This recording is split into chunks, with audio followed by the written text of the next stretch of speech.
பிரியமானவர்களே, இயேசு கிறிஸ்துவின் நாமத்தில் உங்களுக்கு என் அன்பின் வாழ்த்துக்கள். எப்படி இருக்கிறீங்க? சந்தோஷமா மன மகிழ்ச்சியா இருக்கிறீங்களா?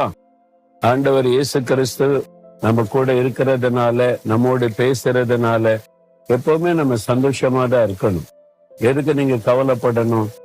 இந்த சூழ்நிலைகளை பார்க்கும்போது சில சமயம் சோர்ந்து போகிறோம். நம்ம இருக்கிற இடத்துல, வசிக்கிற இடத்துல, பிசினஸ் செய்யற இடத்துல, ஊழியம் செய்யற இடத்துல, இல்ல வேலை செய்யற இடத்துல, நம்ம சுற்றி இருக்காங்கல்ல, நம்ம தனியா வாழ முடியாது. மக்களோட தான் வாழ முடியும். அப்ப என்ன செய்யறதுங்க அப்படின்னா, ஆண்டோடைய வசனம் என்ன சொல்லுது பாருங்க. ஆனா கர்த்தரோ எனக்கு அடைக்கலமும் என் தேவன் நான் நம்பி இருக்கிற கண்மலையுமா இருக்கிறார். கர்த்தர் எனக்கு அடைக்கலம், நான் நம்பி இருக்கிற கண்மலை. அதனால யார் என்ன எனக்கு விரோதமா பேசினாலும் சொன்னாலும், எனக்கு விரோதமா எழும்பினாலும் ஒன்னே என்ன சேரப்படுத்தார்.